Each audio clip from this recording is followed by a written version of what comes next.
Are you a businesswoman who is finding it challenging to get your ideas across and make a point? Welcome to Speakers Who Get Results with Elizabeth Bachman, a podcast dedicated to helping women get the visibility they want, whether making a speech or talking in a meeting. Every week, get valuable lessons from Elizabeth or learn from her roundtable conversations with experts and speakers on how to make a difference, not just a point.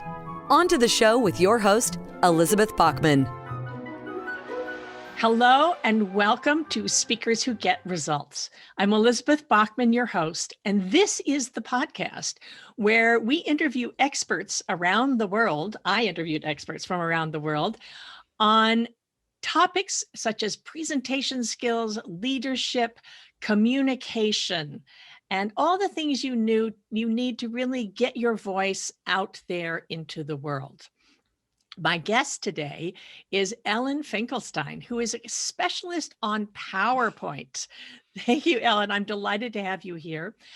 Before I get into her very impressive bio and all of that, I'd like to remind you that if you are interested in seeing how your presentation skills are doing, you can take my free 4-minute assessment at speakforresultsquiz.com. That's www.speakforresultsquiz.com. And in 4 minutes, you can see where your presentation skills are strong and where a little support might get you the results and the recognition that you're looking for. So Ellen, I wanted Ellen to be here because I'm a presentation skills trainer, and slides and visual elements are even more important these days than they were when we were mostly speaking live. And I don't know about you, Ellen. I think that that video is here to stay, right? Virtual meetings.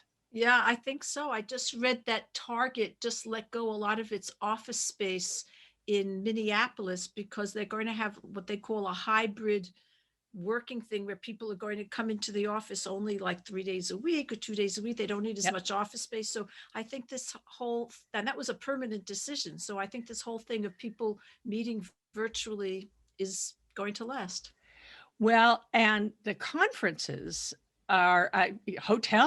companies are realizing that they don't have to spend hundreds and thousands of dollars on hotels, and you have to meet a certain number of rooms, and you have to get a certain number of meals in the hotel in order to bring people to your location.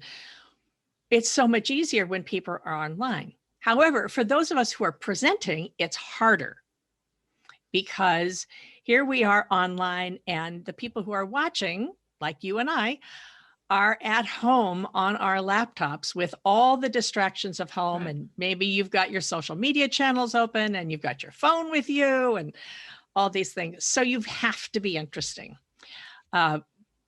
And I forgot your bio. So Ellen, hold on a minute. Just to say the official part of the bio is that she is a PowerPoint Most Valuable Profession, MVP. You see that over her left shoulder in the background, which is an award given by Microsoft. And there are only 18 MVPs in the United States. So that's a very big deal. Her well-known website is ellenfinkelstein.com, which offers many PowerPoint tips and the PowerPoint tips newsletter. I've been a subscriber for several years now, and I always learn things. She also specializes in training speakers and presenters to convert death by PowerPoint to life by PowerPoint. I like that, Ellen. Thank you. And that means learning how to communicate clearly and powerfully and design high impact, persuasive, and professional looking slides.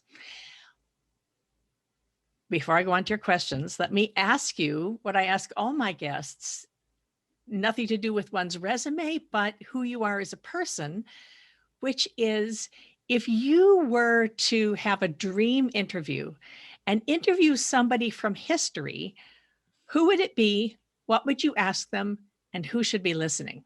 Well, I've been watching the Lincoln series on CNN. And so when I saw that question, you sent it to me, I thought about interviewing Lincoln.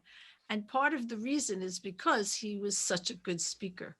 And his speaking, when he became president, he had only been a congressman for one time, for 2 years, and then not gotten reelected. And that was all of his political experience. But because he made a name for himself by being a powerful speaker, powerful because of the opinions that he espoused, and powerful because of his sense of humor, and all of that. And at that time, for example, there are these Lincoln Douglas debates that are so famous.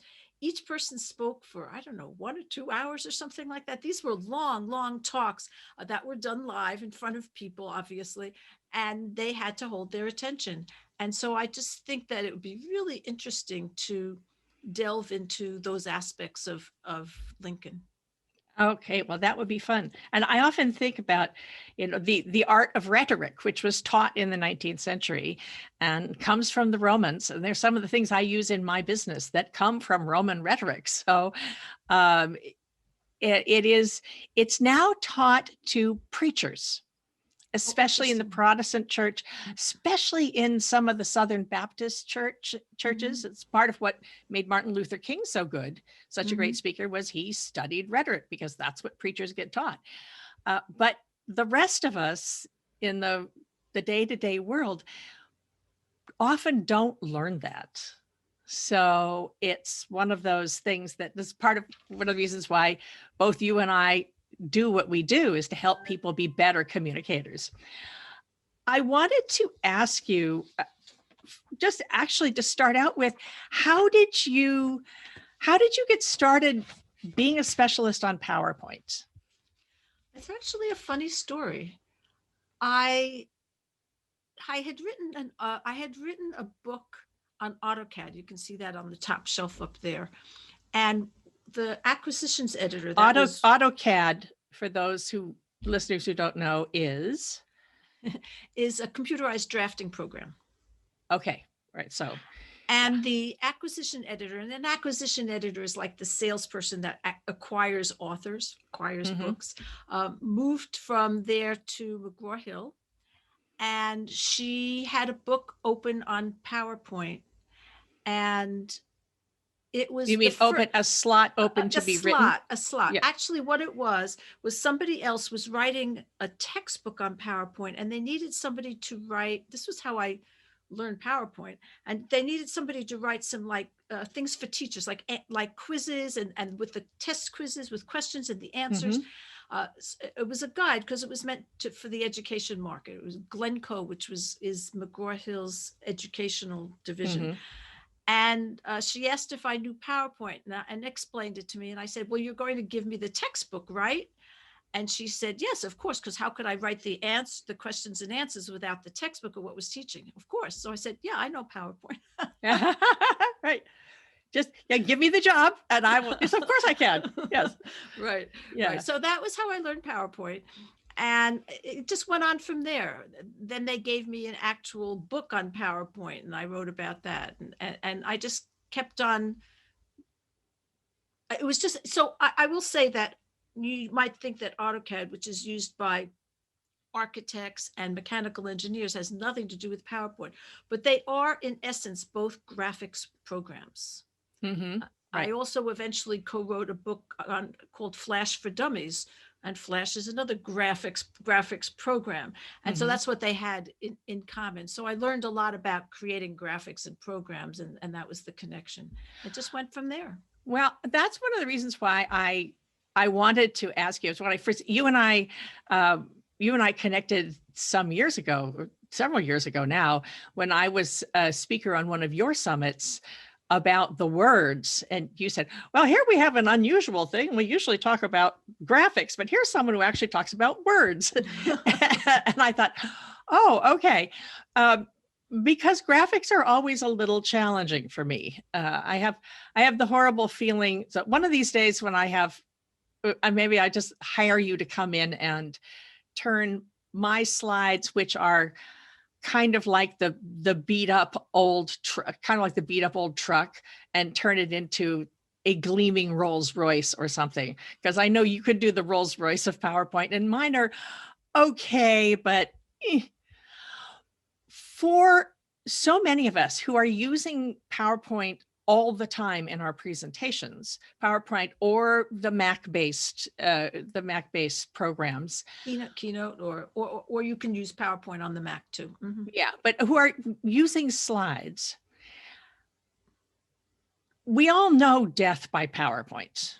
I imagine everyone has an image for that. Can you tell us what you mean by death by PowerPoint? So typically, death by PowerPoint simply means a slide with lots and lots and lots of text on it.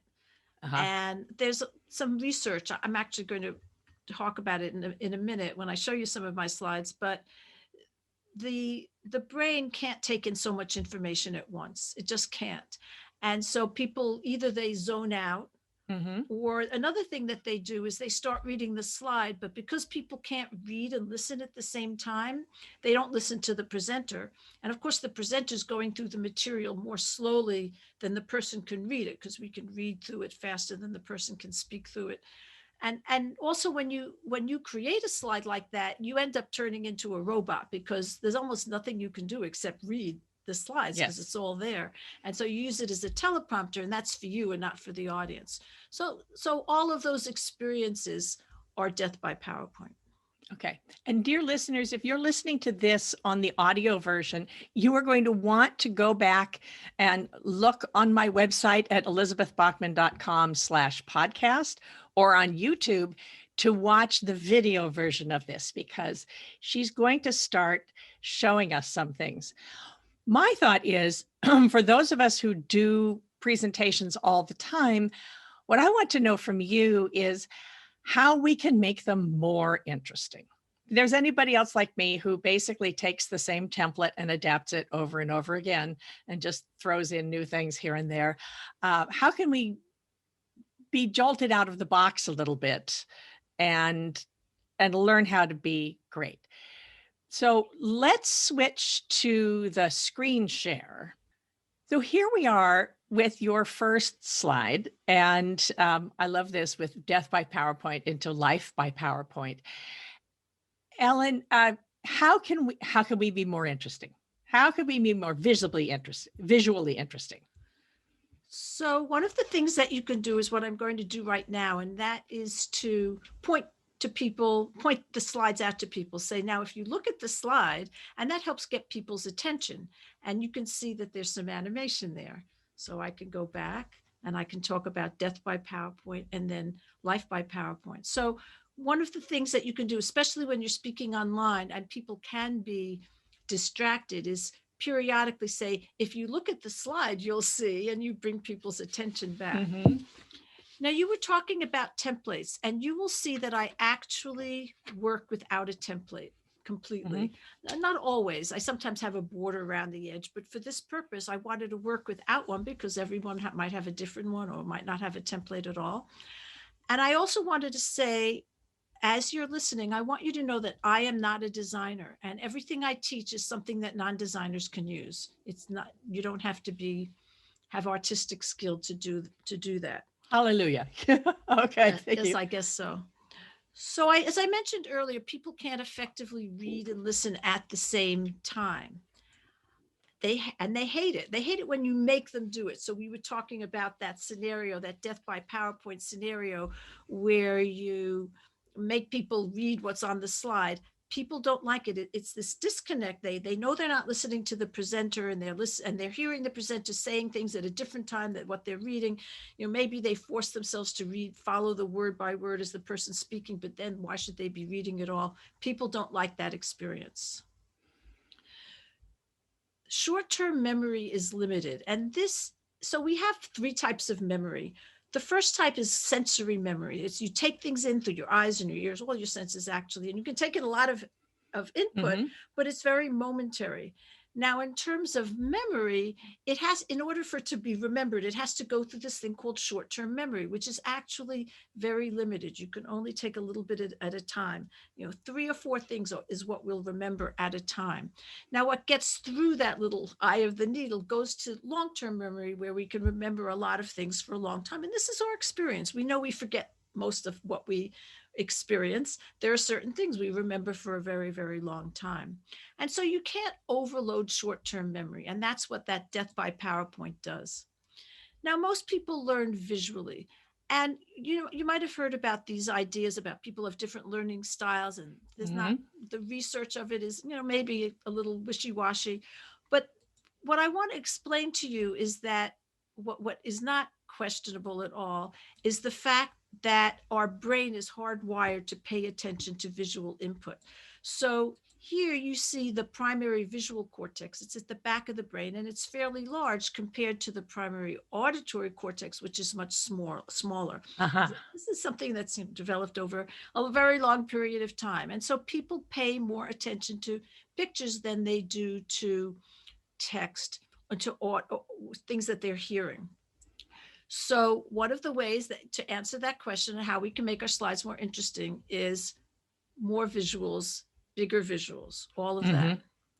So as a result of this, I came up with something that I call the tell and show method. And it's actually based on some research by a mechanical engineer, a professor at Penn State. His name is Michael Alley, and he did some research. He tried different kinds of slides and tested his students, different students with different types of slides. He calls it assertion evidence. So that's a very scientific, he's a mechanical engineer, a professor, and I just call it tell and show. And it's just like the boys' picture book. So on one side is the text, it tells the story, and the other side is this big picture that shows the story. So you tell it and you show it, you tell it and you show it. And this is something that's very simple to do. And I'm going to show you an example, because a corollary is to put one point on a slide. And I'm going to show you how you can turn a slide with a lot of text into it, into something like this. So here we go.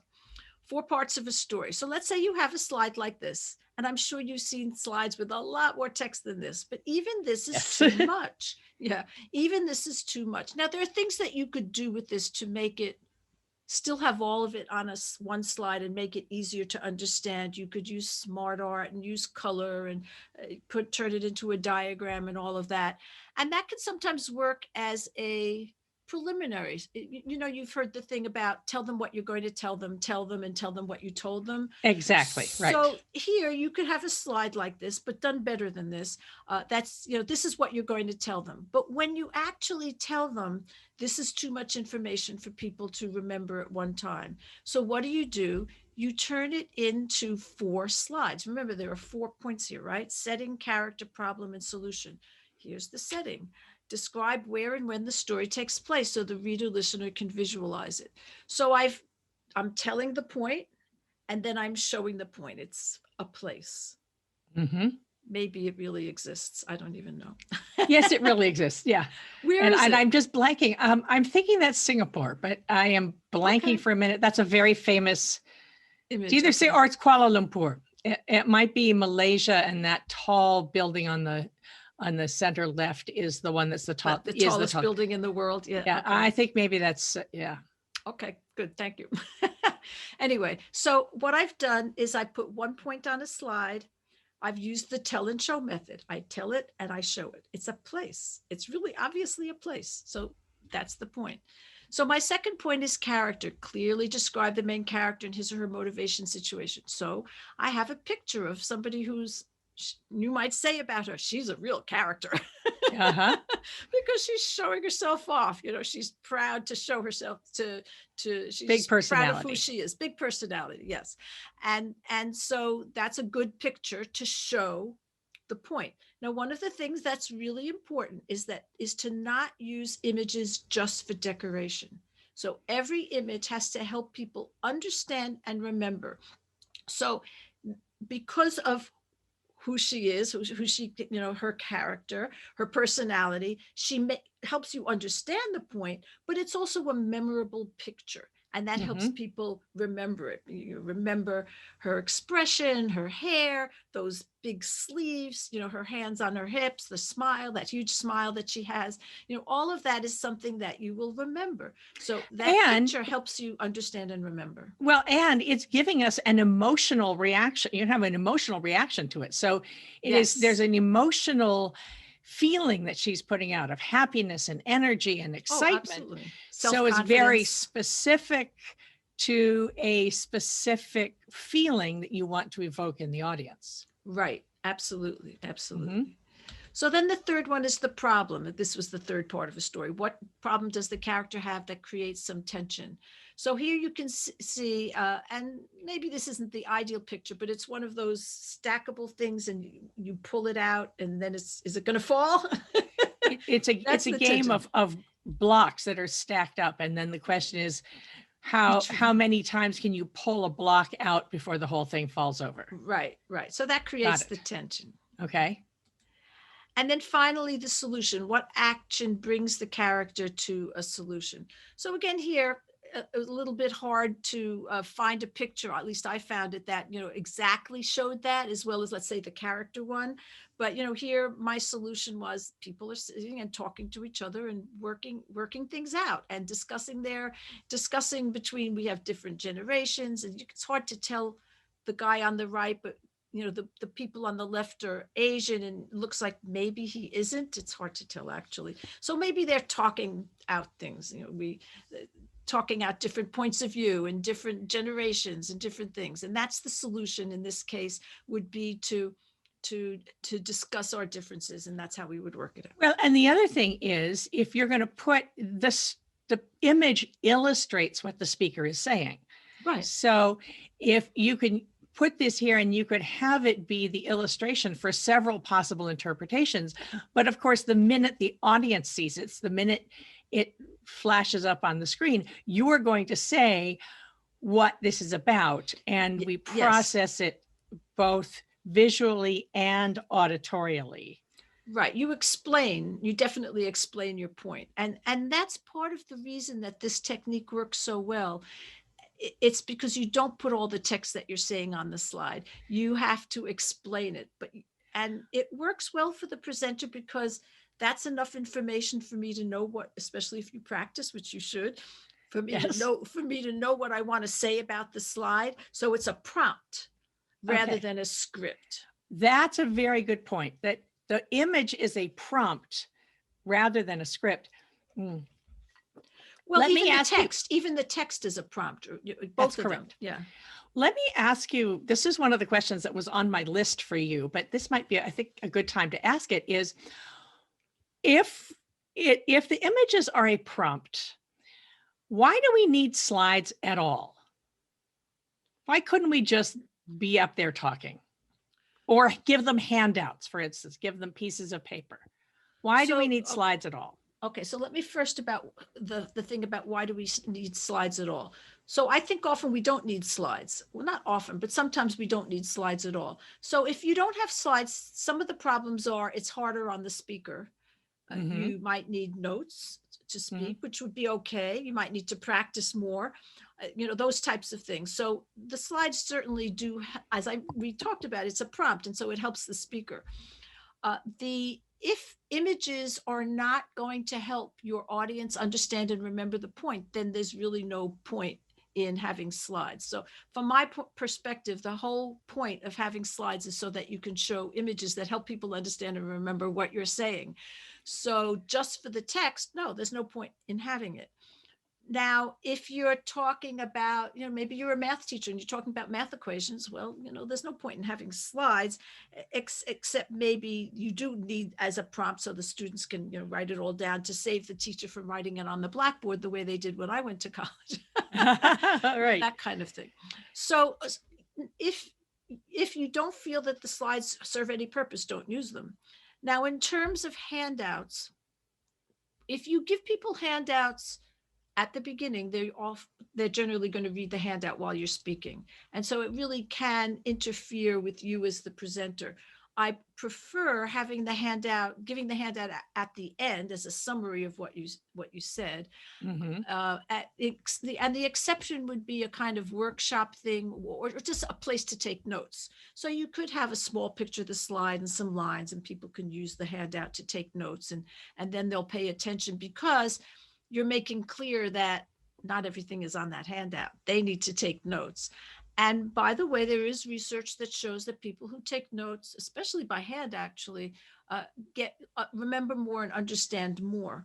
Right. And so, and the other research is that freshmen in college don't do a good job of taking notes. So when you're speaking, and a lot of this research is done on students, when you're speaking, if you have something like that, or even if you don't have a handout like that, but you want people to take notes, you can say at some point, now this is something you should write down because it's important, and you can prompt people to take notes, and that will help them. Here's another way is as if you are speaking live, for those of us who are auditory learners, I tend to be primarily an auditory learner. And it took me a long time to realize the value of the visuals, whereas my other half learns everything from YouTube.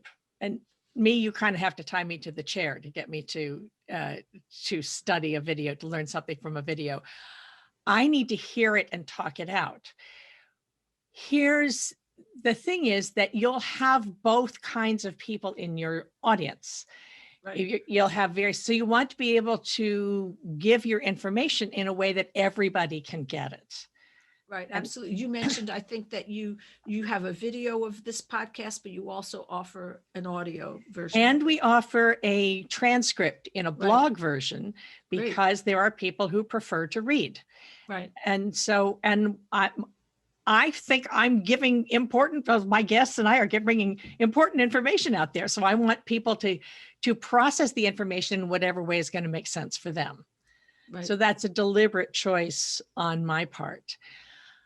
Let me ask you one other thing, or one other thing that I've noticed is if you think of your slides, actually, I should ask you, what are your feeling about the right moment to change the slide? How do you feel when you need a new slide? How do we know this? So I've heard people say that you should talk about the next slide, just start talking about it before you bring up the slide. I think that's kind of splitting hairs. So I just think when you're finished discussing one topic, you go to the next. And if you basically have one point on a slide, when you finish that point, you go to the next slide. So for example, I have another point here. So I'm finished it and I would just go to the next slide. I don't think I would say as much as possible, put one point on a slide. And then when you finish that point, go to the next slide. Actually, one of the ways you can think about it is where would you start a new paragraph? Where would you start a new thought? Or if you think like you're writing it like an article, where would you put a header on a new paragraph? It depends how much is on the slide, though. So if that's going to be a really long paragraph, I would break it up. It's a little bit more like when to change. When it's a new idea. Yeah. When it's a new idea, and our voices change automatically when we think of a new idea. We're talking to you about slides, and I'm thinking about something else. You see, my pitch changed, and I had a comma in there, or maybe a period. So that's something that a lot of people get into trouble with, where they just go from slide to slide to slide to slide to slide without any pauses. Yes, pausing is very important. It's the reason why you put a period at the end of a sentence. You need to say when you are finished with when you're finished with a thought, right? I actually read an article in the New York Times a couple of weeks ago about semicolons. And what they said is that semicolons are wonderful because they can be used either as a period or as a comma. And so they're very flexible. I thought it was funny because as you probably know, semicolons are dying. Yes, indeed. So anyway, here we have a new thought. We have a new thought. I wanted to give you might have looked at my slides and kind of not paid very much attention to them, but I wanted to give everybody 4 layouts that always look good. And these are really ideal for those of you who are not designers and need to know how to lay out a slide.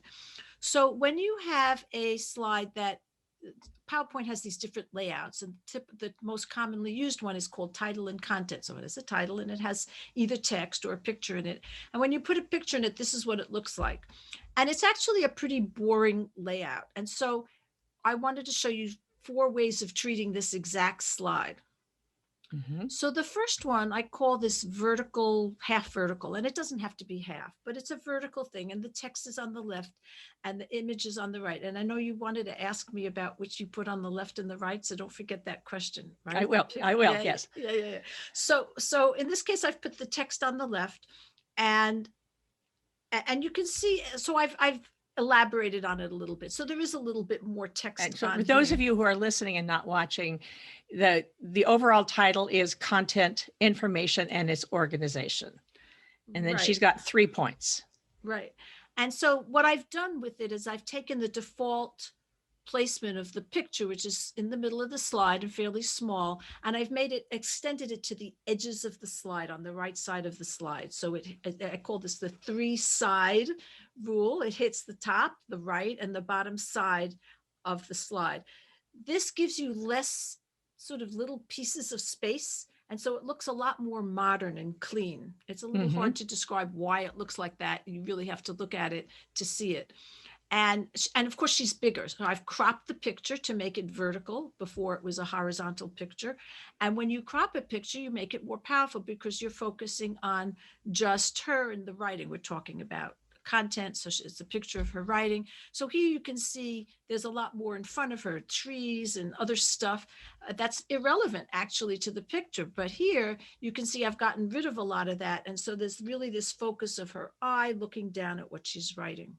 Now, I do have to say that we've been talking about the format of the site, but the points are, for those of you who are just listening, be clear, be relevant, and don't be boring.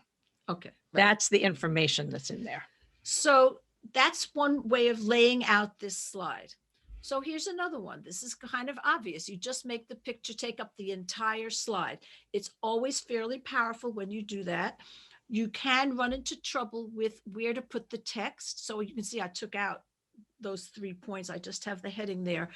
And what I did in this case is I think you can see that the left side of the picture is blurred. And so there is a rectangle there that has that's semi-transparent, and it goes from, I don't know, maybe 80% transparent to 0 to 100%.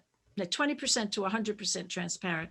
So it fades into the picture, but that means that the text is on top of this whiteness. It makes it very clear, even though it's on top of a tree, but the tree is very faded now.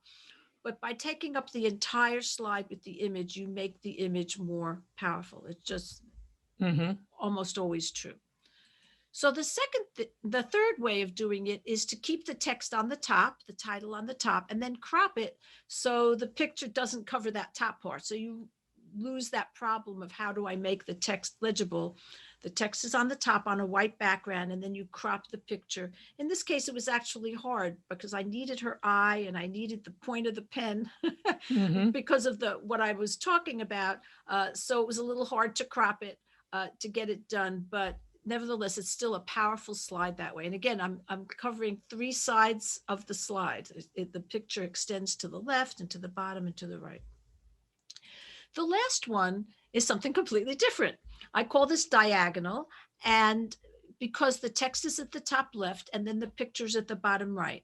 It works best when you have an image where the background is either the same color as the slide or you remove the background. And PowerPoint has 2 techniques for removing the background. And so I've used a different image. You don't want to have a picture with a square box around it. You know, where you can see the square, it looks kind of clunky that way. And so this just looks like the pencils have been placed on top of the slide. I added a shadow to give it some depth, but it's just, that's it, just text and then the picture. So those are the 4 layouts that always look good. Wow, that's great. And it's giving me ideas for my PowerPoints and the slides that I do. Good. Go ahead. Does it matter if the image is to the right or the left? I have heard that it matters. I've heard that it doesn't matter. Yeah, so different people have different opinions about it. And I usually put the text to the left and the image to the right, because at least in the United States, we read from left to right. In most places we do. And so you read the text and then you go to the image. And so we start at top left. And we're used to reading that way. You're used to Right. reading like a heading, a title in a newspaper. It's at the top, and we look at the top left because that's where it starts. And so and especially also when you go from slide to slide, in this case, I'm showing 4 layouts at the same slide, but if you see me going from slide to slide, it's like it's all in the same place as you go from slide to slide. I'm going through the slides. And so it's very easy for the brain to know where to look each time. You don't have to like wonder where it's all going to be. And so you read the text, and then you immediately go to the image, which shows the point, right? It's the tell and show method. And then you can also quickly listen to the presenter, transfer your attention to listening to what the presenter says. Now, there are some people who say that because we pay our attention, we're used to going from the top left, and because we pay more attention to images, we should put the image on the left and the text on the right. So the person will look at the image and then look for its explanation on the right, sort of as if you're using the text as a caption to the image. So here's the image, and you could even animate it. You could even, something that you can do, you can show the image, and people go, well, what's that about? So there's some kind of anticipation, and that will create interest. And then you can show the text for it. And in that case, you might do it the other way around. So I don't think it's a big deal one way or the other. I think you want to think about how you're using the image. If you're thinking of the text as a caption to the image, or if you're thinking the image as an explanation for the text, and it could be either way. It could be either one. So I don't think one is right. Okay. Well, that actually makes a lot of sense. Certainly our brains process images before they process text. So that was the way I was taught. And for those of you, dear listeners, if you are presenting and you do not have a PowerPoint, if you're presenting live, which is going to come back, we're going to be able to do that soon. Remember that you are the visual element. So think about where you stand and that sort of thing. Right. So you mentioned something about images that I thought I have a principle for, and I don't have slides for this, but I don't need them really, although the slides are nice. It's called four elements of a perfect image. And because you mentioned emotion, it's one of them. So I call it BARE, BARE. And the first one is to make the images big. And I think you can see that I've been doing this and that I've mentioned that. Yeah. And the second one is to make them arresting. So that's the A. And you want them striking here. You can see the pencils. They're very colorful. And so it makes it arresting. The third one is you want it to be relevant. And I did discuss the fact that images shouldn't just be decorative. And finally, emotional. Now, there will be some cases where an emotional image won't be appropriate. But if it is appropriate, try to find an emotional image. This is not an emotional image, but the one with the woman. Yes, exactly. You mentioned that. And even this, you're looking very close up to her and she's writing and she kind of has that slight Mona Lisa smile on her face. And so there's some people, we certainly, as human beings, we identify with other human beings. So if you have a person in there, a photograph of a person, that will be a good thing. And in this case, we just have pencils. It's not emotional. But anyway, that BARE system. So big, arresting, relevant, and if appropriate, emotional.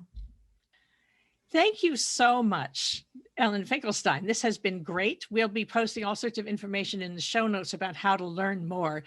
But just on the right to left conversation, I know that in Japanese, they read in the Western world, we read from left to right. In Japanese and say Hebrew, for instance, you read and Arabic, you read from right to left. You lived in Israel for a while. Tell us the story about the assumptions and how these assumptions affect the way we think. Because if we're doing an international speech to an international audience, a global audience, this is the sort of thing one should keep in the back of one's mind. Yes. So when we spoke earlier, I told you that we lived in Israel for 3 years. And at one point I was sitting in somebody's kitchen dinette area and I wanted something to drink and I asked for a glass and she said, it's in the first cabinet. We were speaking Hebrew, but she said it was in the first cabinet. So I went to the left cabinet. because to me, first was on the left and it wasn't there. And she looked up and she just laughed. And we both realized what had happened, that for her, first was the rightmost cabinet, because in Hebrew, that's where you start. You read from right to left. And so that's where the glasses were. They were in the first cabinet, but it was on the right. I guess that's so there's a way of a story of story to illustrate a concept. So absolutely. Ellen Finkelstein, thank you so much for joining us. There's so much more to know about how to use graphics to get the results that you want. Again, as I said, we'll be posting lots of information in the show notes. And in the meantime, for those of you who are interested in improving, in learning how your presentation skills are strong, try our Speak for Results quiz. You go to speakforresultsquiz.com. It's a free 4-minute assessment. That's where you can see where your presentation skills are strong and where a little bit of support might get you better results and the recognition that you're looking for. Thank you so much, Ellen Finkelstein. It's been a delight to have you on the podcast. Thank you, Elizabeth. It's been lots of fun. Thank you. This has been Elizabeth Bachman with Speakers Who Get Results, and I'll see you on the next one. We have just concluded another great episode of Speakers Who Get Results with your host, Elizabeth Bachman. If you got value from today's episode, please feel free to share us with your friends and colleagues. You may also visit elizabethbachman.com for additional resources. Be sure to tune in every week for new episodes, and thanks for tuning in.